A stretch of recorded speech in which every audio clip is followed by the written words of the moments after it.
this mask. Now, don't take a really big piece and cut a piece out of the middle of it. That's just a waste. Make sure that you're using the right size cardboard. Alright, so I need a piece at the top and 2 pieces at the bottom here. And I have to account for a little tab on there too. So I'm going to draw it on first. I'm going to draw the edge of the face first, edge of the mask. And then I'm going to draw on my triangle.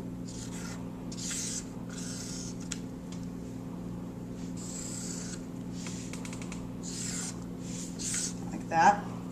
Okay, this is the edge of the mask right here. So I need to come in a little closer, and this is going to be the tabs. You have to include a tab. If you forget to include a tab, then you need to take a piece of cardboard and hot glue it on so you have a tab.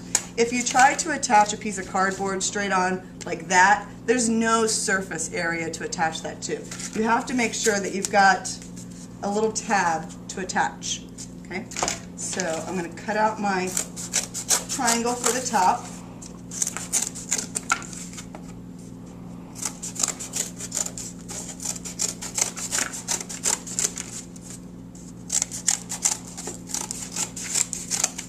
And then I'm going to cut out my tabs. Now, if you don't want to wear your mask, then the tabs can go on the inside of your mask. If you do want to wear your tab, if you do want to wear your mask, don't put the tabs on the inside, because it won't be the same shape as your face. It won't fit your face exactly anymore.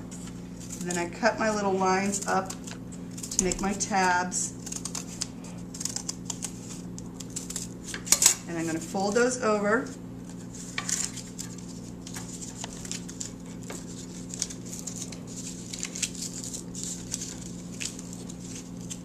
And I'm going to hot glue those on where I want the triangle at the top. If I want the triangle at the top more tilted in, then I just move how I place my tabs. If I want it folded a little bit back, same thing. Now remember, you have to put it on the wall, so the back of it needs to be fairly flat. It could have a little bit of dimension, but it's going to be resting against the wall. Then I'm going to hot glue it. On my triangle. If you make a mistake, you get something on there and you decide you don't like it, just take it off. It's not a big deal. Just be careful not to rip your mask.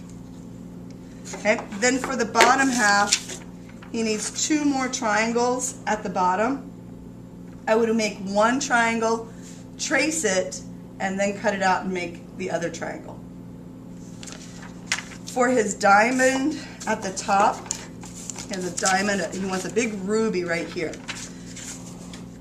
I would start with a diamond shape. And I want that symmetrical, so I'm going to fold that in half.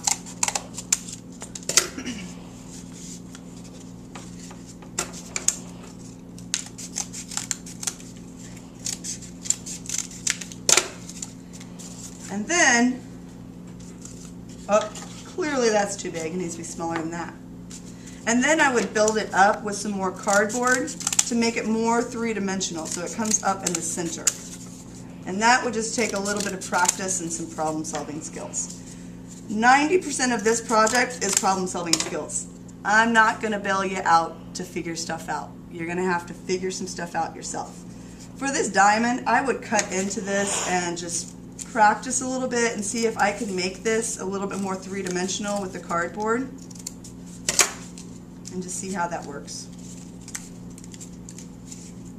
So he just needs to play with that, come up with his ruby shape, make sure he has tabs, and hot glue it on. Okay. The next one is a bull. For the horns, I would cut this shape out of cardboard. I cut 2 of them before I attach them. And then I would hot glue them on with my tabs, make sure you have your tabs, and then wad up some newspaper and tape that on. The ears, I would make those out of cardboard. This is the tricky part right here. So he's going to have to figure out a side view of that. He has a small drawing here of his side view. Looks something like that little picture right there. look at his mask and figure out how much of that space of his mask that nose needs to come off of. So about that far. I'm going to use the edge. Actually, no, I'm going to go in the middle because it has to flare out. And then hold that up and try to decide how long does he want that to be. I don't think it needs to be too terribly long. And then just start piecing it together and see what works. I'll do one side first, I'll fold it and make it symmetrical. And the bull, mammals have a ridge, and a bull is a mammal. Mammals have a ridge on their nose. And it's not entirely flat. So I also notice that the grain of the cardboard, you can see here, where you can see the end of the grain.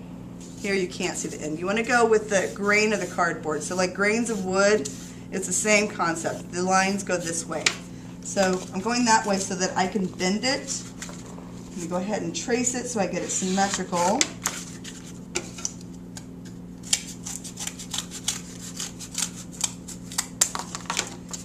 And then I'll bend it a little bit to make it a little bit more natural looking. And then place it on and start building up from there.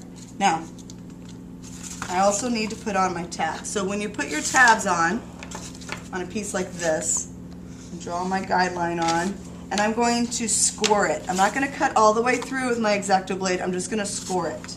So I'll lightly score. Scoring means that you don't go all the way through. You just cut one thin layer so that it bends easily. And I also need to cut in some pieces here so that it bends well for me. And then I would hot glue it, bend it, hot glue it on. Right about there.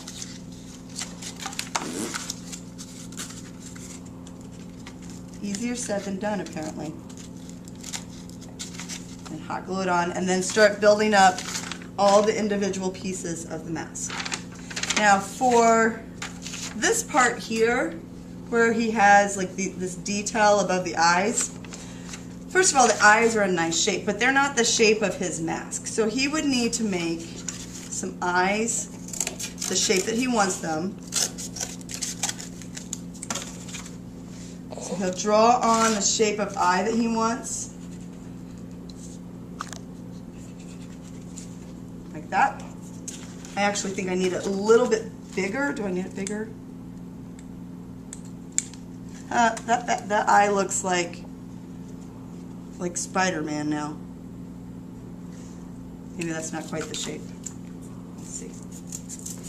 I'm going to cut this one out and trace it onto two other pieces.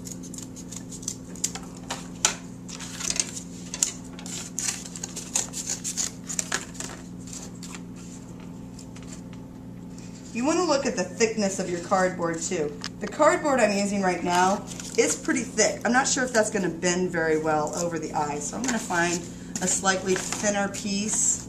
Might be a little bit more flexible.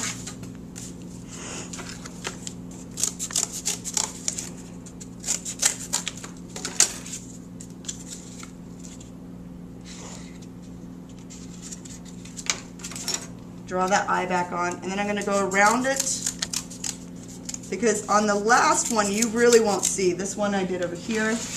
You're not going to see too much of that eye, so I didn't bother to go too close around it. But this one, the eyes are going to be a focal point, so you have to make sure that you do it that way. You want to make sure that's going to be part of your details.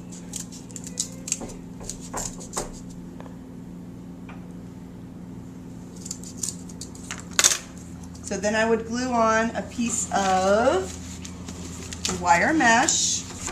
I would cut two of these out first, glue on the wire mesh, and then glue those on in place. Then for the top part,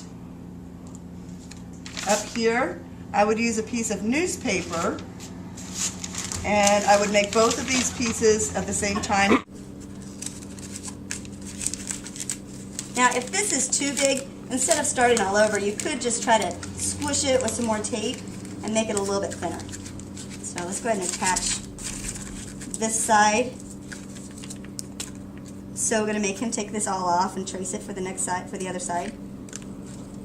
Sorry, Turnell. You thought you made a score there. Not so much. Okay, remember when you're hot gluing this wire mesh on, don't touch it. Don't touch the hot glue. And if you do touch the hot glue, go to the sink, get cold water on it, and then peel it off. Then I have burn cream if you need it. Do not play around with the hot glue gun. If there's one person at the hot glue station, don't go there. Don't crowd each other at the hot glue stations. I will have 2 hot glue stations for you. If there's something that you can do without hot glue, then go ahead and do something else with it instead. Alright, so there's the eye. And then I would hot glue this up here.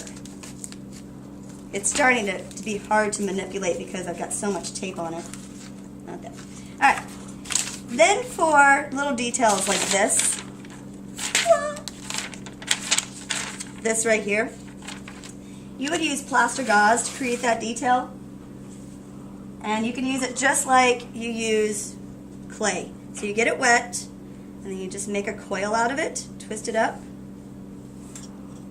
You do need Elmer's glue because the wet plaster doesn't really work well on the dry plaster. It doesn't like to attach itself all the time. Sometimes it's okay, sometimes not. So use some Elmer's glue.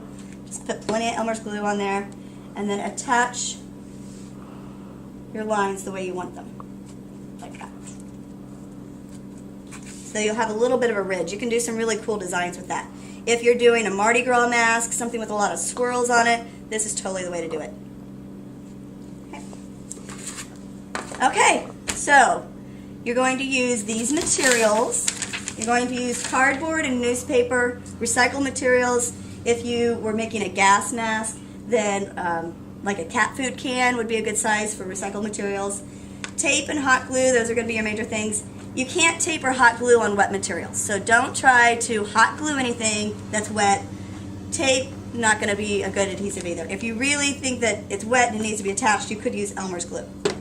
Window screen for over the eyes. Wire, if you need to attach something with wire, let me show you how to do that. Alright, this one does not have something attached with wire, but let's pretend that it does. Alright, we're going to put on some little alien horns, or alien antennae? That's it, antennae. So you'd make 2 of whatever it is that you want to hang off the edge.